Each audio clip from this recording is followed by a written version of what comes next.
Hello everyone, welcome to Let's Program with Scientia, and today I'm going to keep working on this task tracker. Last time we got some stuff set up and it was half working. So let's get some of this stuff a little bit more working. So the first thing that I know that I need to add is, actually I want to put a space in there because I like to separate stuff a little bit. So this was obviously and immediately not functioning. So let's make this functioning. Okay, boom. Now we should be able to rename stuff. The other thing that I noticed was actually when I closed that window, the right here, this guy did not add a thing for that module, and I'm not quite sure why. So that's something that I'm also going to want to figure out. Oh, I see why. It makes this and does absolutely nothing with it. So Flowmaster should have this added to it. That's probably what the problem was. So let's go ahead and test this. Yes. Yep, that's fine. So general properties should be selected by default as it were, but it's not, so I need to fix that. New name. And when I close this task should be renamed. And let's go ahead and add this as just a due date, just simple. Okay, so we added a due date. You'll notice that it doesn't have any information. So let's just call this task. Now this does have info in it, right? It's set to now. That's when it's supposed to be set. So the question here is, why isn't it showing up? So if I look over here, info.text equals module.toString. Now, this just says due date colon. I think I know what's wrong. So this is an interesting little thing that I need to do. I need to stop this because it's the type of thing that is info.autosize equals true. This is real important here, folks. Just testing this. Without it auto-sizing, yep, there, now it fits. So that's part of why it was so tall and not fitting this whole thing in, because the label control has a default size, but does not have auto-size on by default, which is just, how it's set up, but it doesn't have it on by default, so I needed to turn it on. But now it shows up, so now we can have that show up, which is cool, and we can properly change the name. I want to get that showing up properly, though, because that's bothering me. So that's going to be my next thing, is I want to add... Oh, I can't just do that. Okay. Okay, so what I'm going to do, because I can't just add it to it because it needs the thing. Let's see what happens if I swap this order. See if that fixes the problem. Yes. There we go. That fixes it. Easy peasy.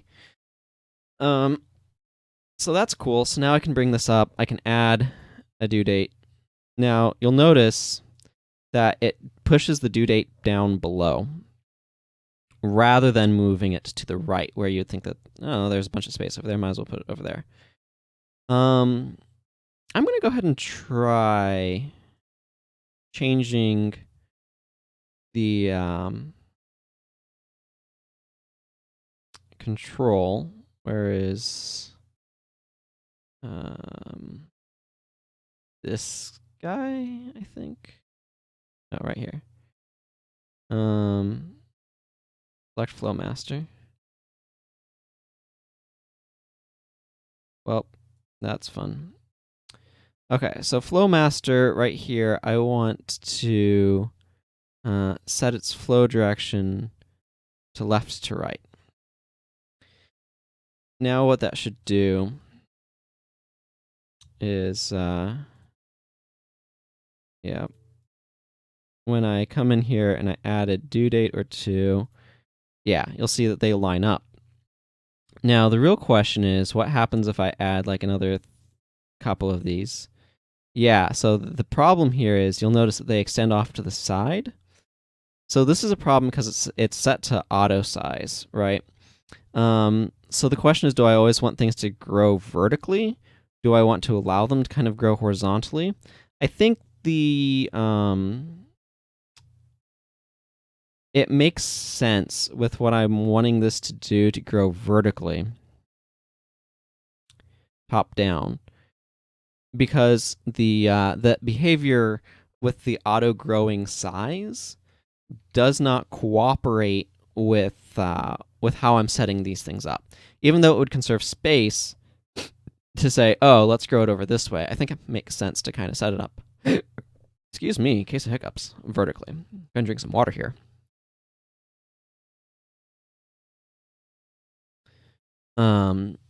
So given that consideration, I guess we'll say, we're going to go ahead and kind of leave it this way. Now this is doing what I need it to do at this point. It'll probably need more stuff later, but for now, I'm kind of content with it.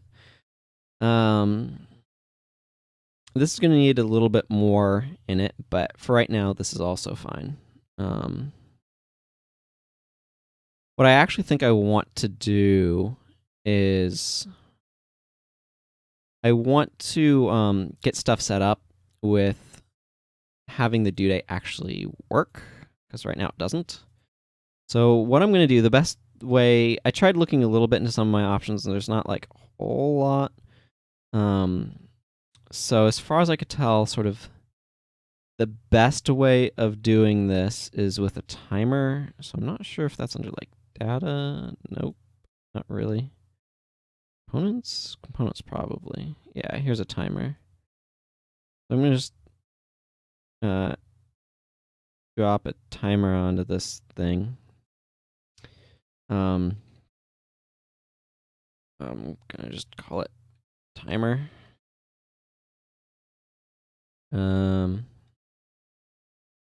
Due date timer. Okay, so we need to go into the code here. Due date timer dot interval. Now this is going to be in milliseconds.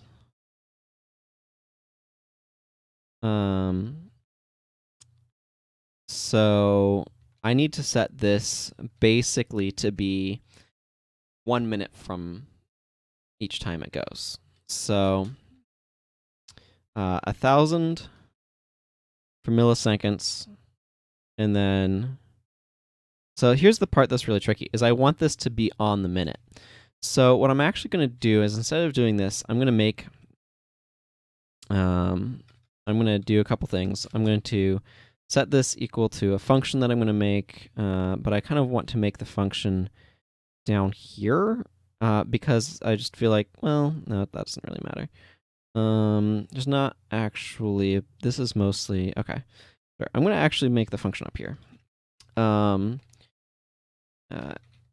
Int calculate time until next minute. Figures out, not to hit all of the buttons I'm hitting. Okay, / calculates how long there is between now and the next minute in milliseconds. The number of milliseconds between now and the next minute. Okay, so this function is going to be used right here, and then due date timer dot enabled equals true, and due date timer dot tick. So this is called whenever the interval has lapsed. So I want to take due date timer dot interval equals calculate time until next minute, just to make sure we're doing things properly. Call stuff with due dates and anything else that cares. Dot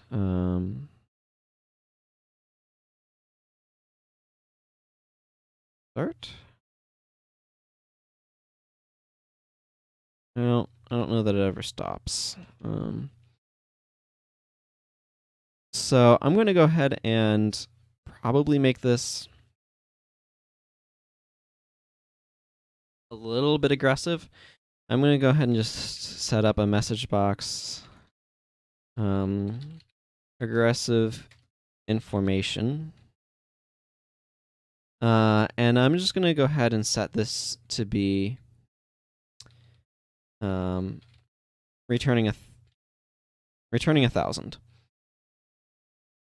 Okay, so now aggressive information, you can see it's automatically triggering every second, and it is living up to its name. Okay, and here's the important thing also, is that window's hidden, but it's continuing to make them. So I'm going to turn that off because that is the worst. Okay, so now if you recall, TM due date should have all due dates, right? So I need to go for each TM due date, due date in all due dates, check due date. Okay. So that should go through and check all of the due dates. And then actually, this is a good question. There's something really important. So I'm actually going to make a list of TM due dates, and call it done dates. I guess. I don't know, actually. So something I'm going to need to do is I'm going to need to clean out due dates of like tasks that actually get marked as like finished or whatever. But for that, I need to figure out how I'm going to handle that, removing them from this list, because I want to make sure I don't do it in the middle of this for each. Because if you do that in the middle of the for each processing, it causes what we like to call in the industry a bad problem. So it's not happy.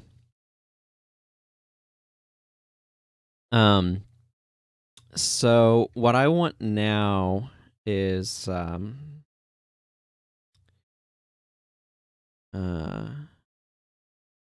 want datetime.now dot millisecond above the date.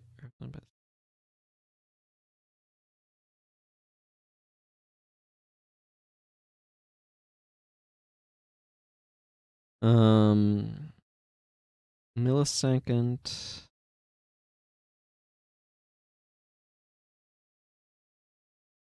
Okay, so I'm just gonna grab date time now equals now. Okay, so I need to kind of figure out my math. I need milliseconds plus now dot second times 1,000. This is ints. Okay, so then this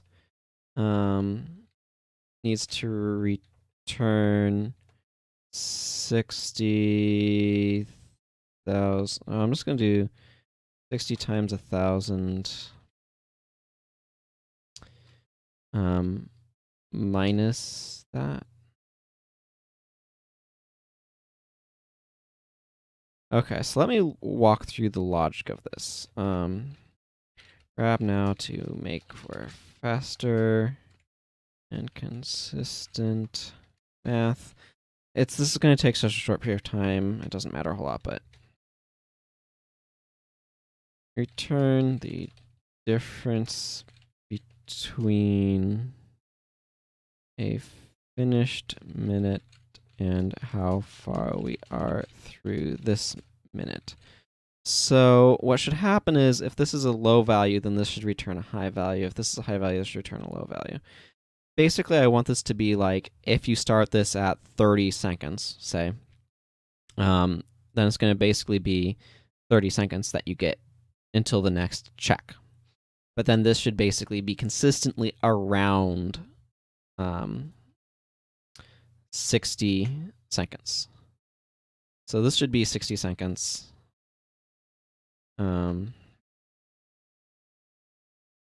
60 seconds minus current number of seconds into the minute plus milliseconds because we're working on that scale. So that's what this math is. I think that makes sense. It's probably. So check due date then is the function that we care about. So let's go to that.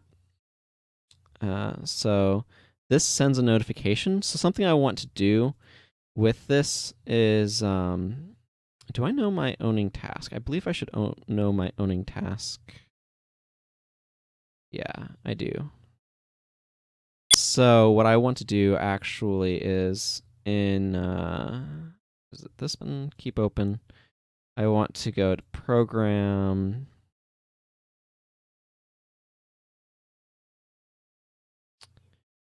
Right here. Right here, I want to add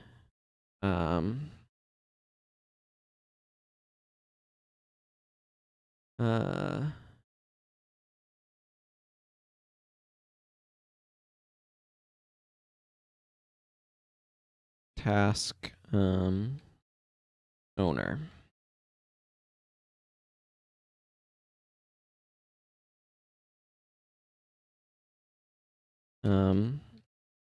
The task which generated this notification. So the idea then is I want a private static task notifying task equals null.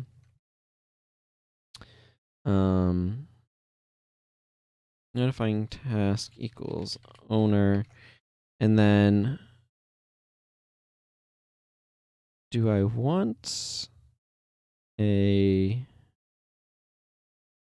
notifier dot balloon tip closed? Click closed. Okay, I don't have anything else. So I'll just go ahead and say yes. What's balloon tip icon? Okay. So when this is closed, we're going to go ahead and just set the notifying task back to null. And let's go notifier dot balloon tip icon. Info. We're just going to make that display info by default. Oh, I specify right there. Haha. Nope, don't need that. So yeah, let's just go ahead and actually have this be info. And then what I want to do is when it's clicked,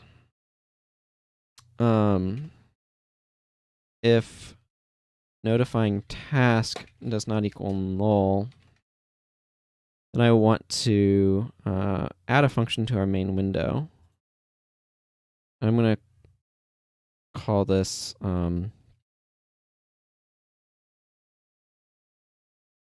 internal void select task task. And then what we can go ahead and do over here is main window dot select task notifying task. Okay. Just format everything. And then that should do what we need to do there. This obviously needs to give it its owner. Is fine. It's easy enough to update. Let's see. General properties is not where we're looking. We're looking over here. Okay, so what this needs to do is we need to go ahead and go into, what is it, our category view control. So first of all, we need to go, what is the tabs dot selected index. Okay, guess what sets the index. Okay. I'm going to set that to 0 to select the first tab. And then category view control dot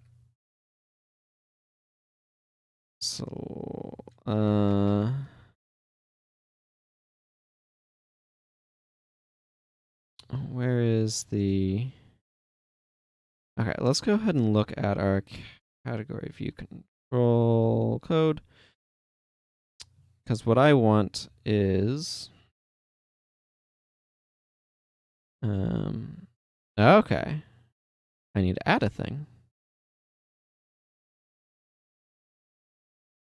Okay, so this is going to get in internal void select task as well. Okay, so this is going to have select task as well.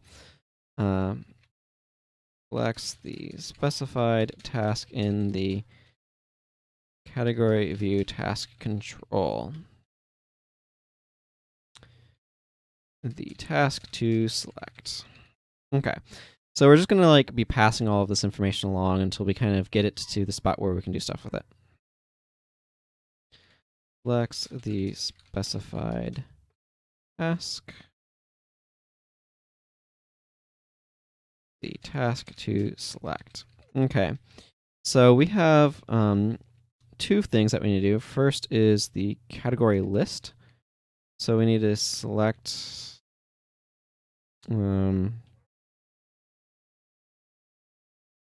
okay. Apparently I need to add stuff there.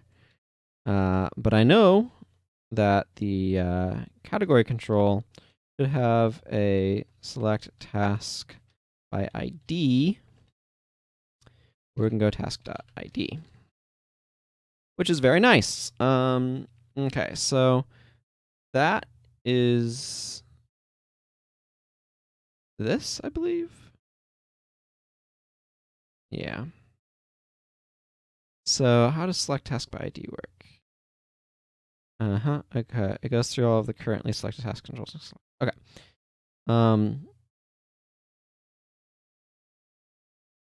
So what this is going to need to do is this just has the node, so it's just going to need to find the correct tree node and select it. So yeah.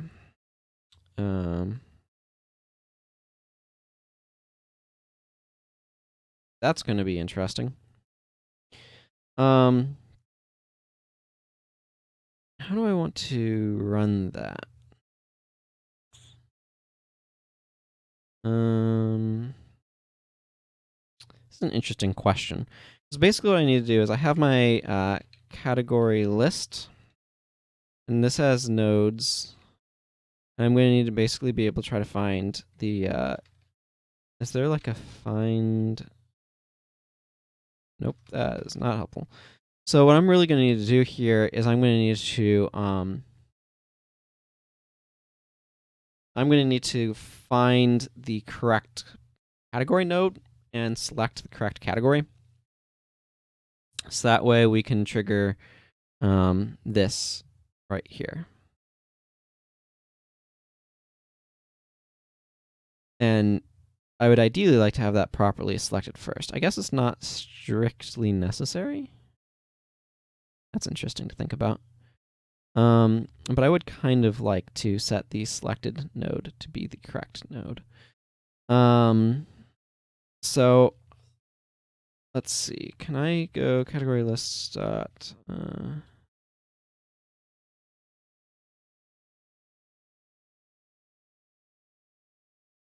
Okay, so what I'm going to need to do is I'm going to need to make a list of int ID trail.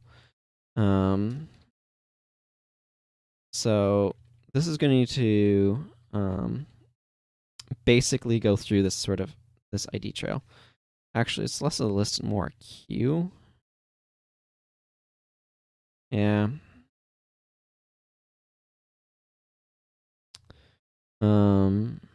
Oh well, we'll use lists. So I'm gonna make a category cat equals task dot category ID. Okay, so this is gonna need to be category dot all categories this, and then while cat does not equal null, ID trail dot add cat dot ID cat equal cat dot parent. So the reason why I'm setting this to its parent and kind of getting this ID trail is, remember, these nodes are kind of nested by basically this parent-child relationship. Water break.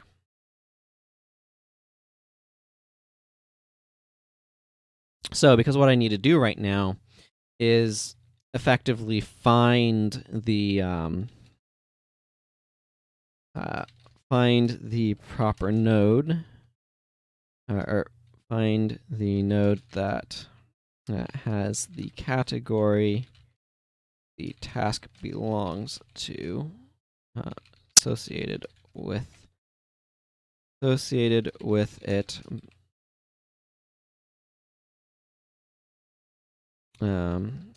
Step 1, make a trail of IDs from the category the node is into its oldest parent.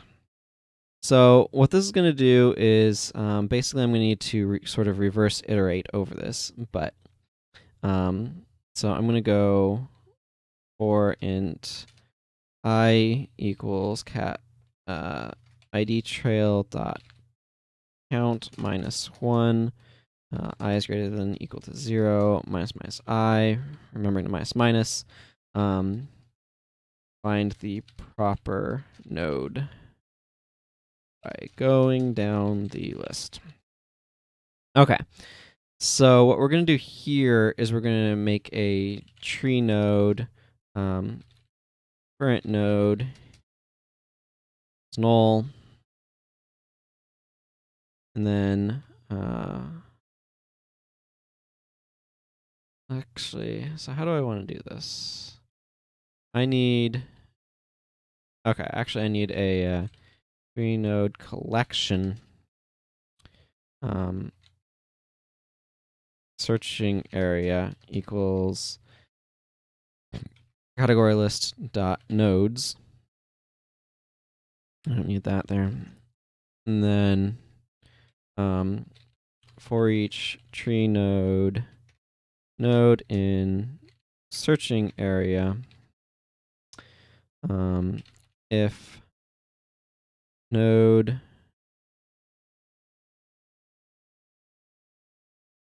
okay, so I'm going to need two things. The first one is this. The second one is tree node target, which is currently null. So if node dot tag cast that to an int.